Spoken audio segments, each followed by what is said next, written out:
we're very grateful to have a really fantastic researcher and leader in the field, Dr. Mohamad Awad, who's calling in from Lebanon, who's the leader for the National Council of Science Research. He's the research director, has many awards, many fellowships, including a Fulbright fellowship. I was doing a lot of research into different deep learning approaches for carbon sequestration, which really aligns with a lot of the activities that the SERVIR network around the globe in West Africa, Amazonia, Central America, the Hindu-Kush Malayan hub and the Southeast Asia hub are really interested in, and these methodologies are very exciting. This FlexibleNet, I think, is really exciting work, and it sent me down a pathway of reading a lot of your papers, and I was thrilled that we were able to connect. I know this was, we talked via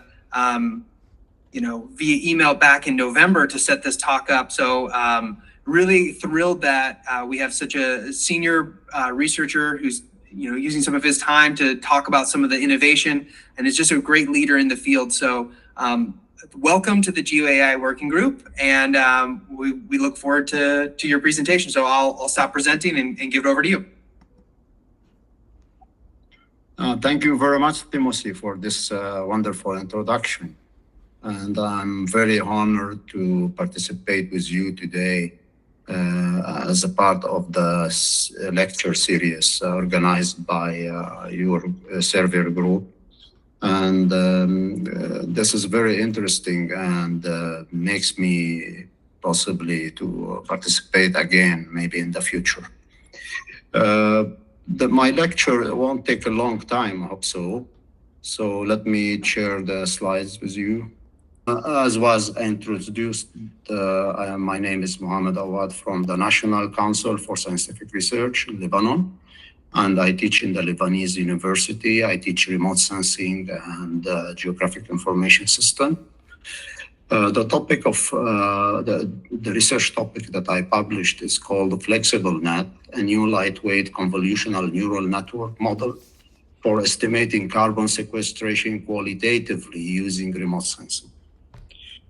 The outline of my presentation, I'll first give a brief introduction to carbon sequestration concept, the past and current work on estimating carbon sequestration, machine learning methods that are used in estimating carbon sequestration, the problems encountered in using data and these machine learning methods, and the objective of my research and the area of study that I conducted the research on, the data that have been used or collected, the method that have been implemented, and finally results and conclusion.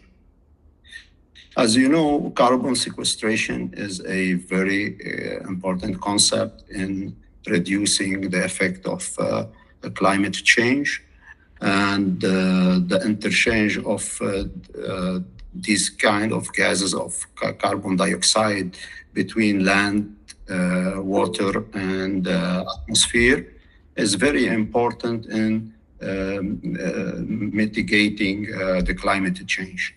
Okay, now I'm talking about carbon sequestration concept. I was talking about the interchange of the carbon dioxide between water and land and atmosphere. And you can see here in this slide, do you see it very well here? Ocean and above ground biomass. And we can see in the white the size of the sequestered carbon in the ocean sediments and in the soil carbon. And in yellow, I don't know if you see it, is the volume of sequestered or the fluxes that occurs between the above ground biomass and the atmosphere. And in the red, we can see the contribution of humankind to release of or the emission of CO2. And at the same time, if we want to reduce or mitigate or reduce the emission of CO2, we have to manage above ground biomass very well, increasing the number of planted trees. We instead of using fossil fuels, we can use bioenergy from leaves and broken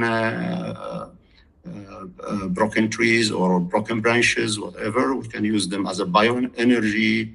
And at the same time, instead of using concrete and steel, we can use woods for roofs and furniture, and this will keep the sequestered CO2.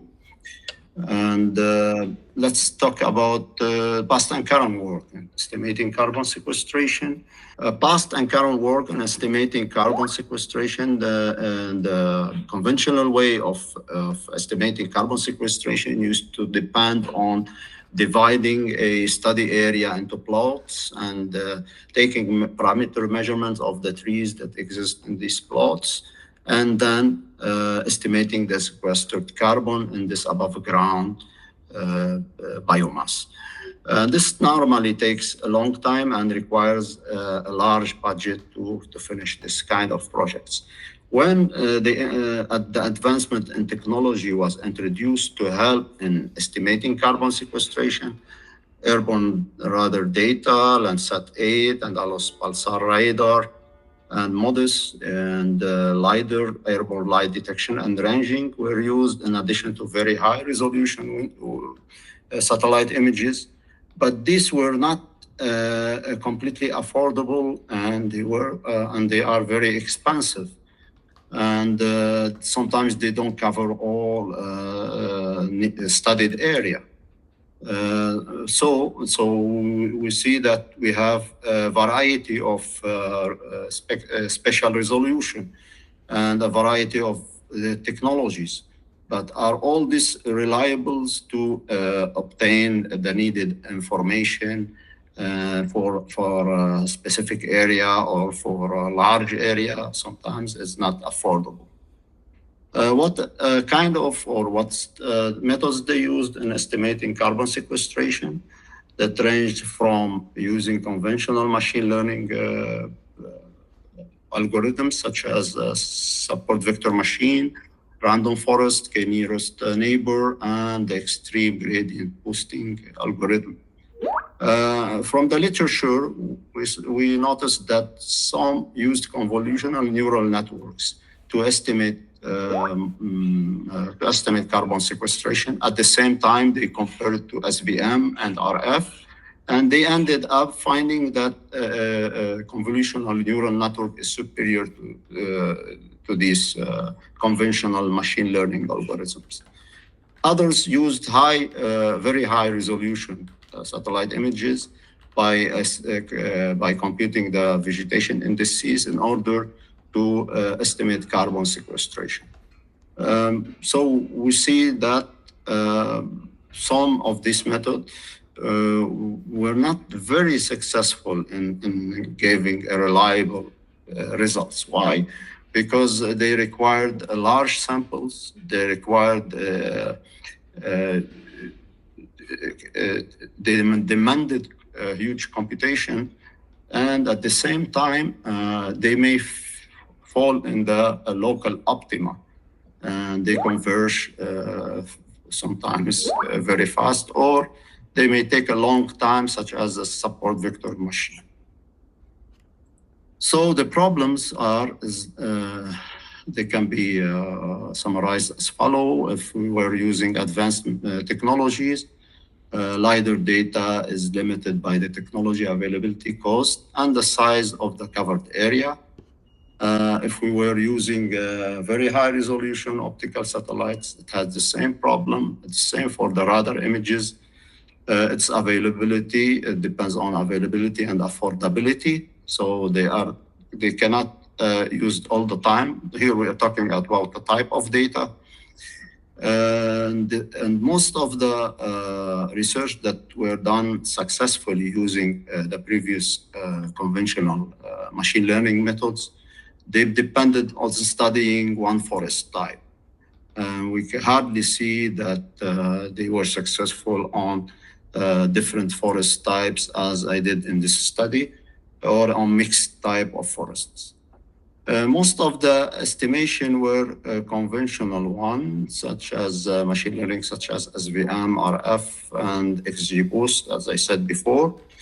The use of conventional neural network required the computation of very high number. Here we are talking about estimating carbon sequestration quantitatively. So that required the computation of very high number of variables that reach sometimes to 70 variable, 67 variable, depend on the type of research and the area of study.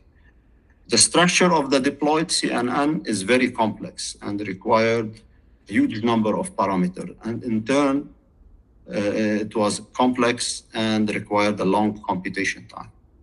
In general, CNN, convolutional neural network alone, is more effective in detecting patterns than estimating specific information. So the success of CNN is more on detecting pattern than on estimating quantitatively the carbon sequestration.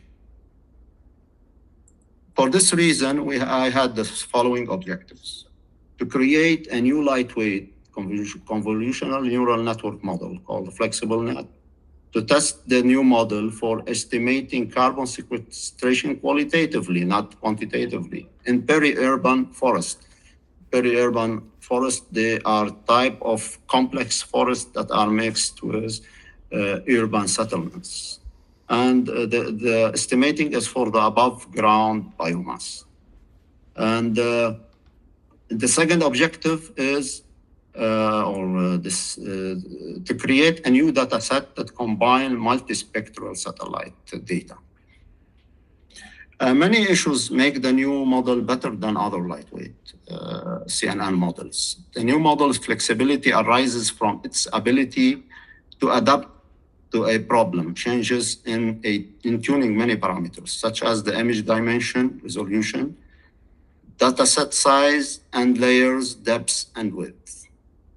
The model uses a few variables. 3 variables represent extracted bands from Sentinel-2 as inputs compared to the huge number of extracted feature for other CNN models that estimate carbon sequestration quantitatively.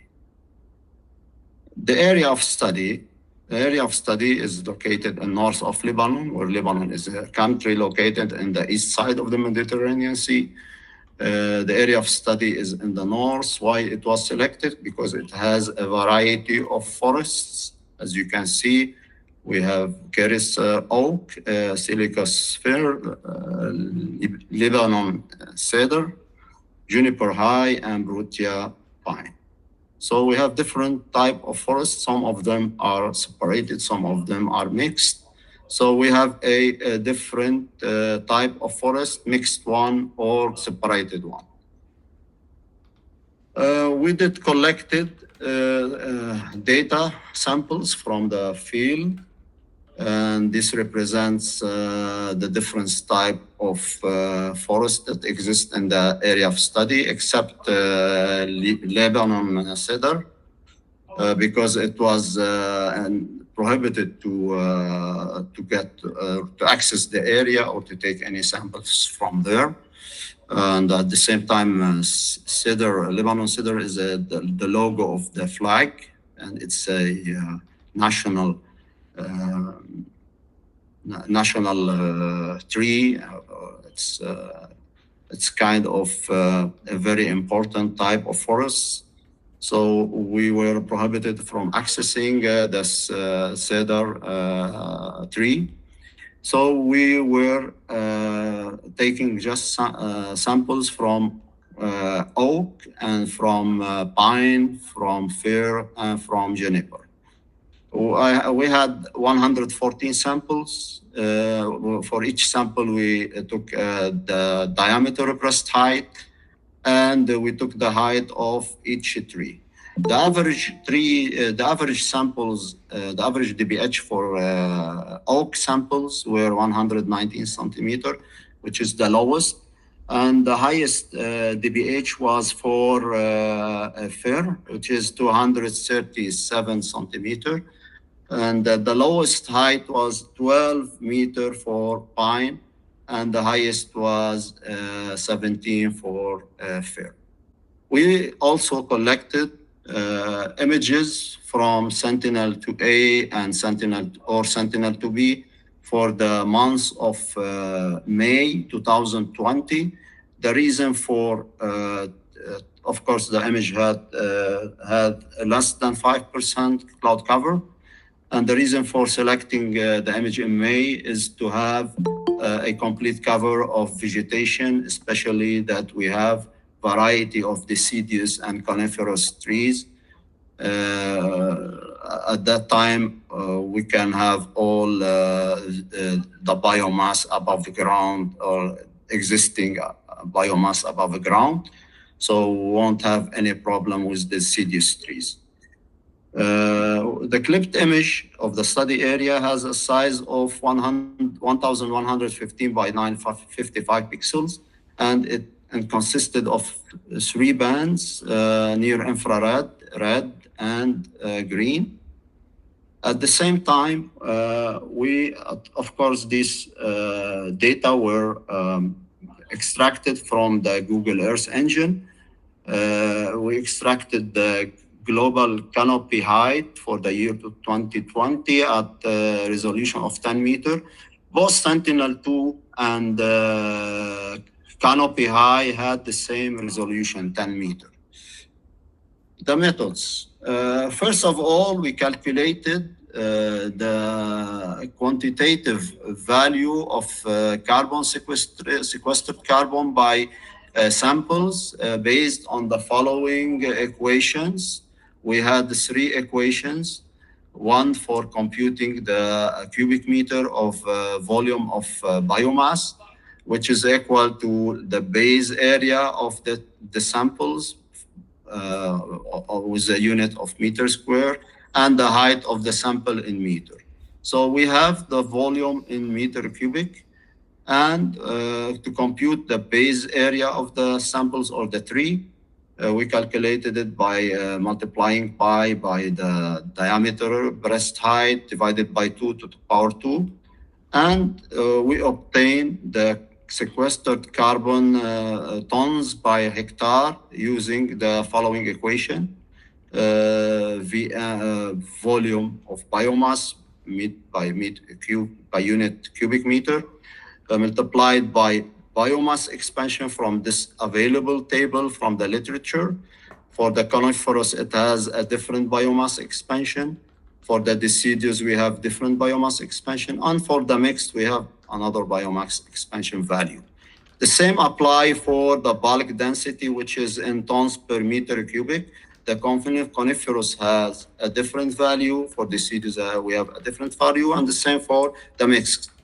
For the carbon content, we see that they have all the same value. For FC is the ratio of the molecule mass of CO2 divided by the molecule mass of the carbon. So we have all the values needed and to obtain the sequestered carbon in tons per hectare. The second step is to create the canopy density layer, and we followed we did the following steps. From Google Earth Engine, we extracted the Sentinel-2 image, as I said before, that contains the green, red, near infrared, and the canopy heights. We used the Sentinel-2 image to calculate the advanced vegetation index, the bare soil index, and the canopy shadow index. The equations for computing these are available here. You can see they all use red, near infrared, and green. So we just needed only 3 bands. These 3 bands have the same resolution, 10 meters. After classifying all these layers into 6 categories, we created the canopy density model.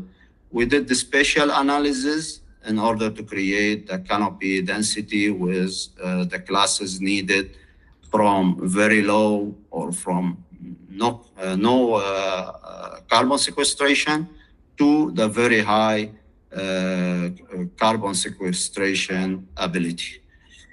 After that, we created a data set or 3 data sets representing different sizes of images. The images of Sentinel-2 divided into 3 different sizes, 32 by 32 by 3. And in addition, it has the canopy density layer for 1 band for each data set with different sizes.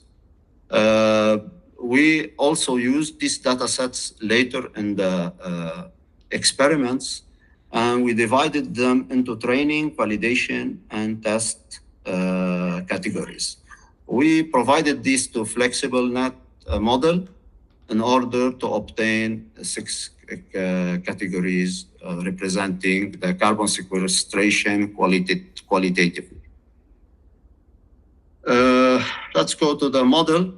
The model consists of convolutional neural network, convolutional layers from leaky RELU and from batch normalization layer, from max pool to D, and from fully connected network.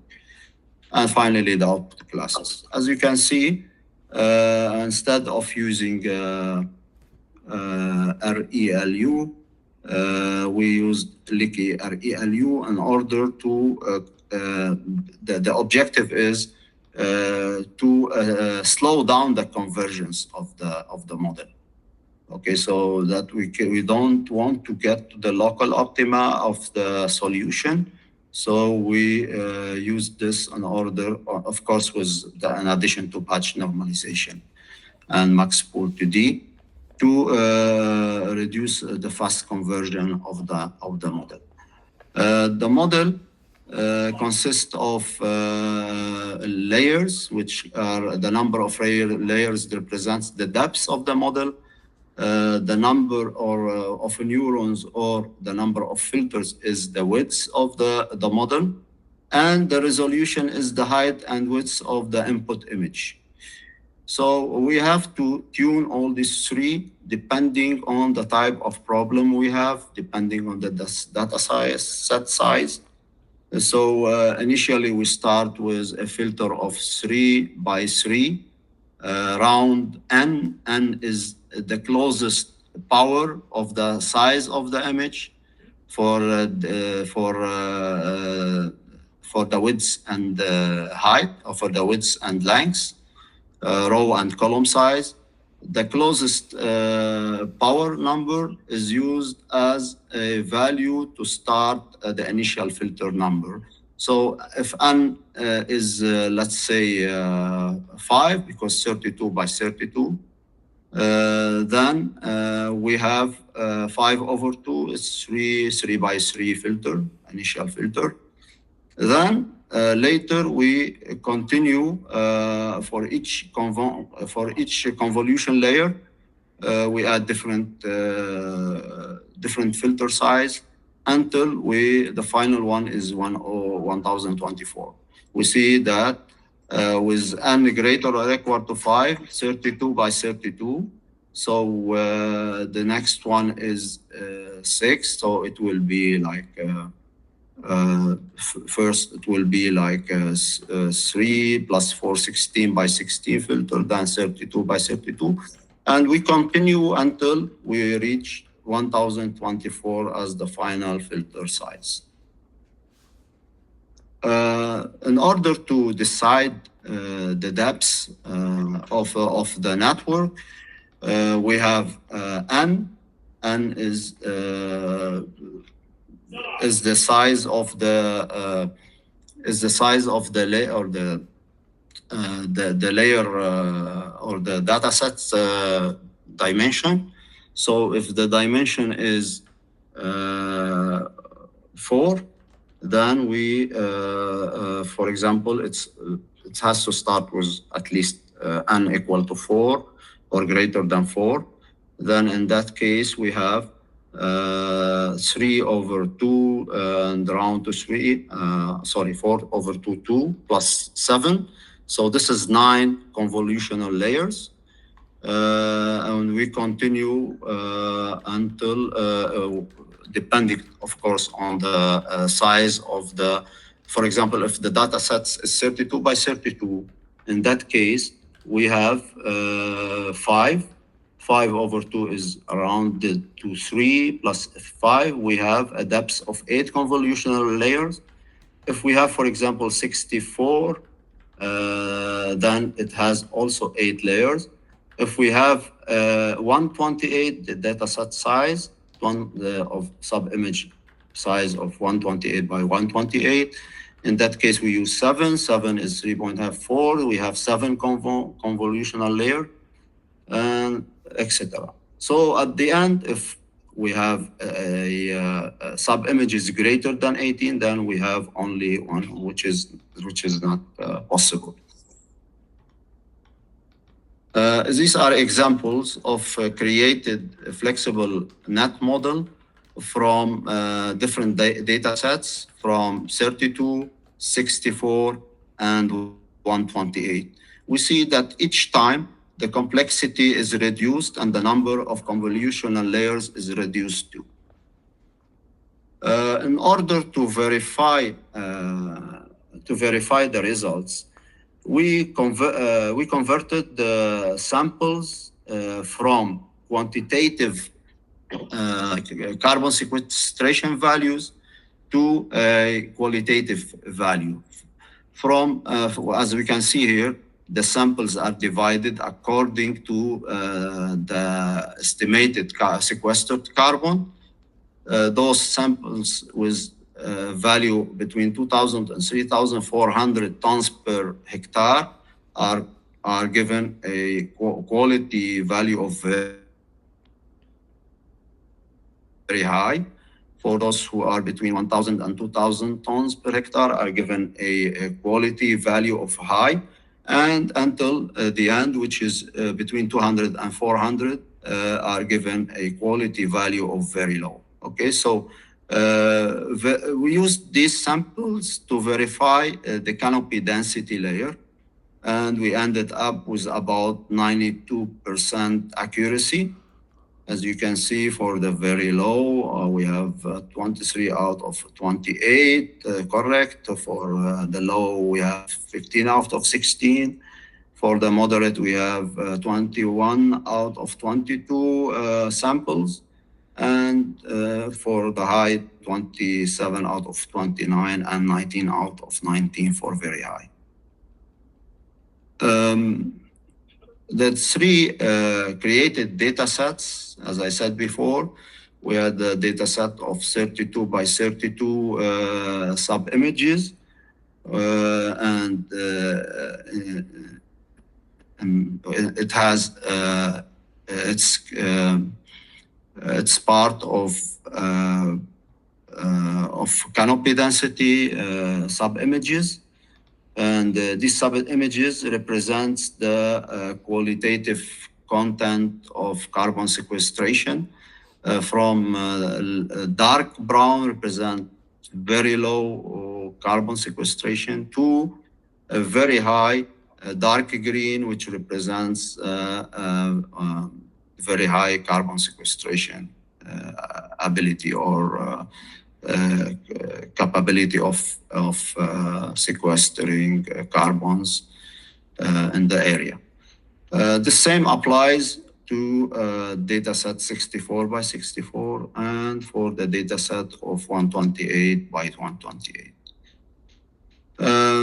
We did some experiments on the flexibility net using these 3 data sets, and we compared them to a very well-known convolutional neural network, large and light ones. And we can see that the first one was a FlexibleNet with the highest accuracy compared to ResNet 50 with 96.41% as accuracy. And FlexibleNet I'm talking here about the data set of sub-images with sizes 32 by 32. And FlexibleNet has the lowest number of parameters, 5.52 millions, compared to 31.30 for EfficientNet B5, and followed in efficiency by the MobileNet V3 Large, which has the same timing requirements with FlexibleNet, but it has less accuracy. And in addition, FlexibleNet had the lowest loss value. In the second experiment, we used the data set 64 by 64. We can see also on the graphs how the loss value is progressing with respect to number of epochs.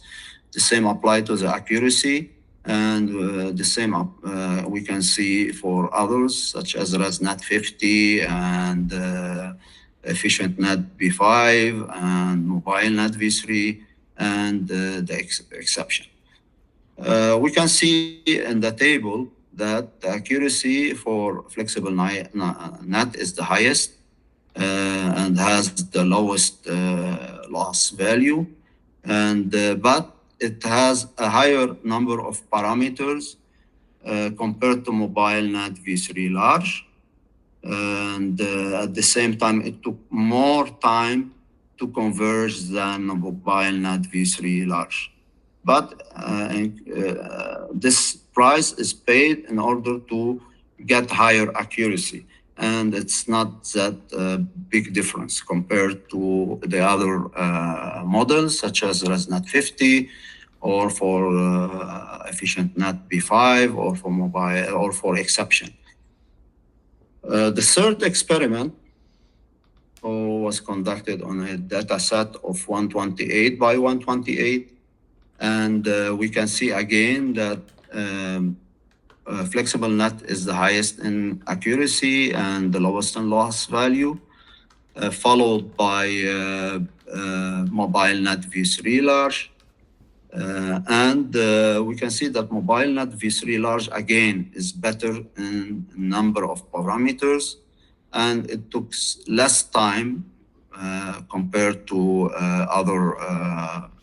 It took the it took higher time than the FlexibleNet. FlexibleNet here is much better than MobileNet compared to the other experiment, and but the only problem is that MobileNet is less in number of parameters compared to FlexibleNet. Finally, conclusion. There were many advantages of creating the new lightweight convolutional neural network, FlexibleNet. We obtained highest accuracy in qualitatively classifying Sentinel-2 images into different carbon sequestration classes.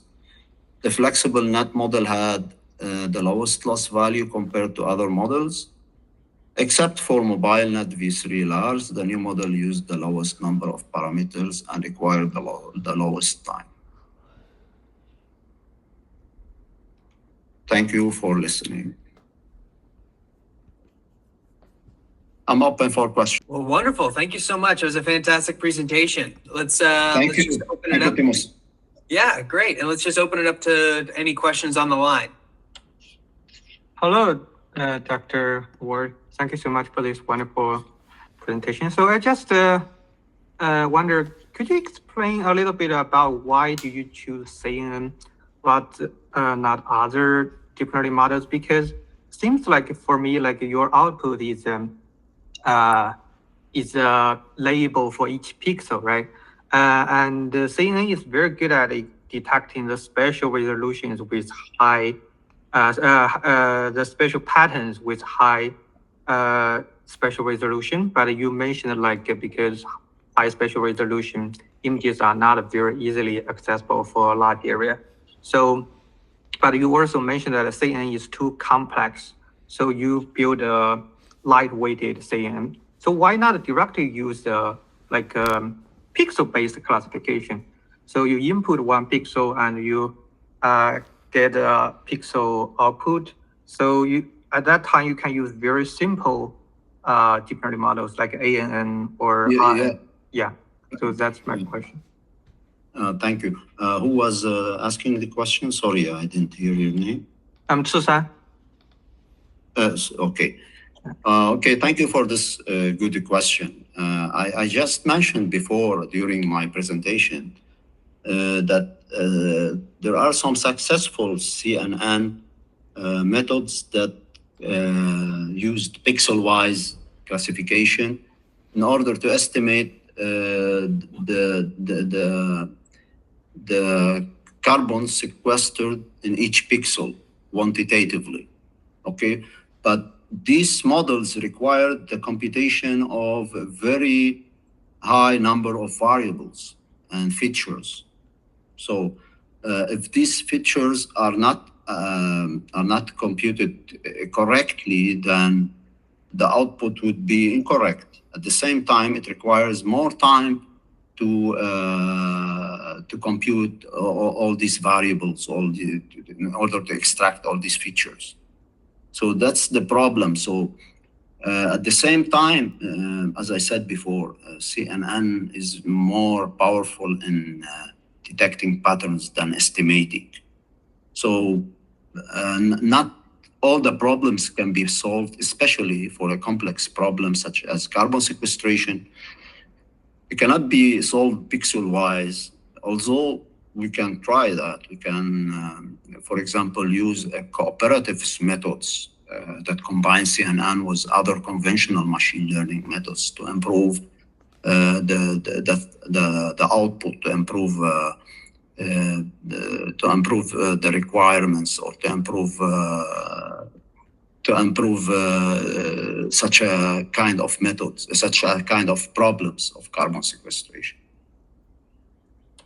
Okay, so does that mean like the spatial texture are also very important for doing this kind of carbon estimation for the image? Sorry, I didn't hear well your question. Could you repeat? The texture within the image is also important. Yeah. Because okay. Thank you so much. Yes, that's what I said. We have to compute many features. Probably texture is one of them. I see. Thank you. You're welcome. Any other questions on that? Hey there, John. I have a question. And so maybe I missed this. So it looked like you had your model computed at different image sizes. Do you have a suggestion on which one performed the best compared to? Yeah, well, thank you for this question. It's a good one. Yeah, as you can see, let's go back to the results.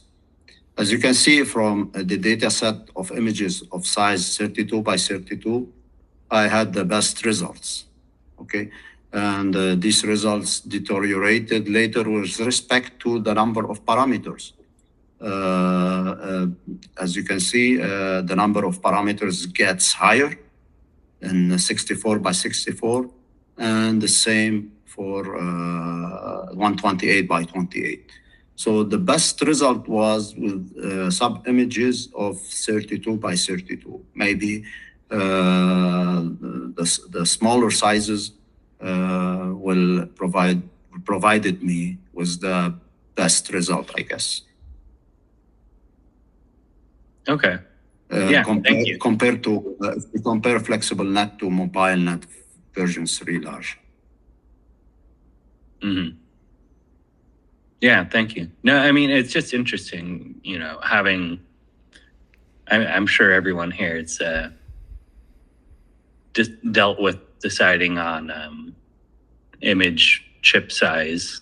So it's always nicer to have Thank you. a smaller image. But a lot of the out of the box stuff requires larger images. Yeah, no.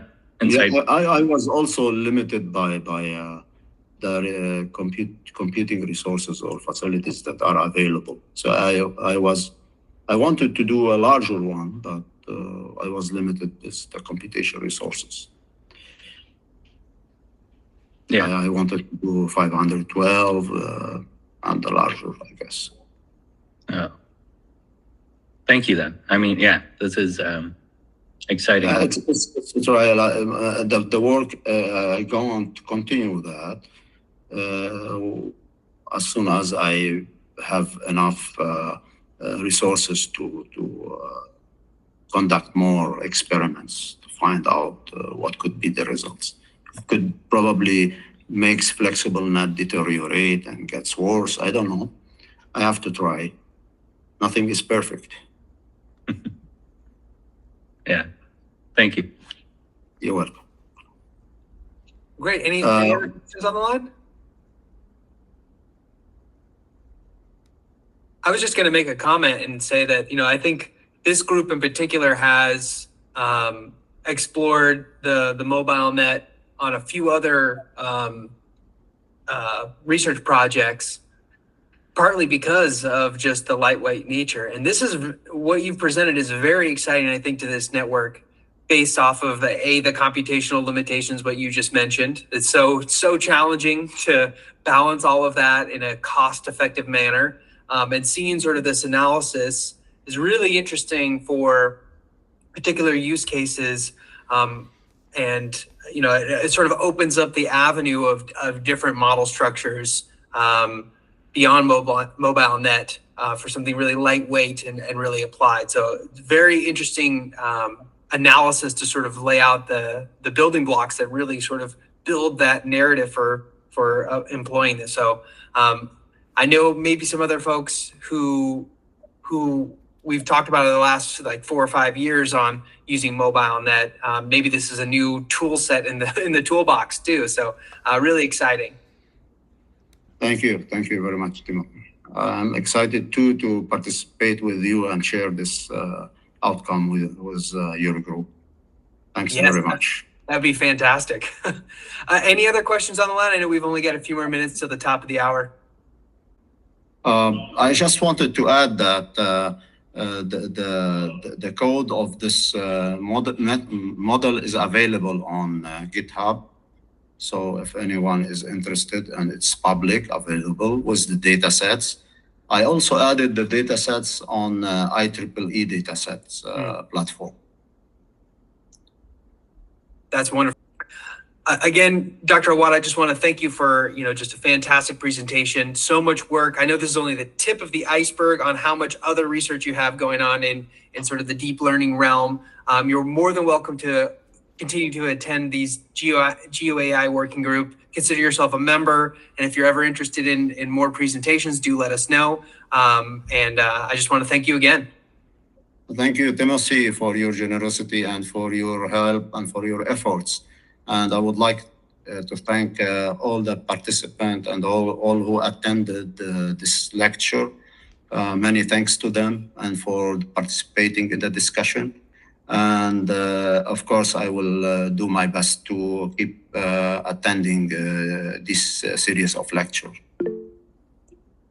Wonderful. Yes. Oh, Janet, real quick. I know we just got a minute left. We go to the comments real quick before we just wrap up. Oh, dryland agriculture ecosystem. Thanks for sharing. That's fantastic. Yeah, Janet, let's keep it as a conversation before each of these series. Maybe there's opportunities to collaborate. And Noah mentioned that the GitHub link is broken, I think. So if there's an update, Dr. Awad, do let us know. I think. Okay. I'll send it to you by email, and you can share it with others. That's perfect. See everyone in 2 weeks.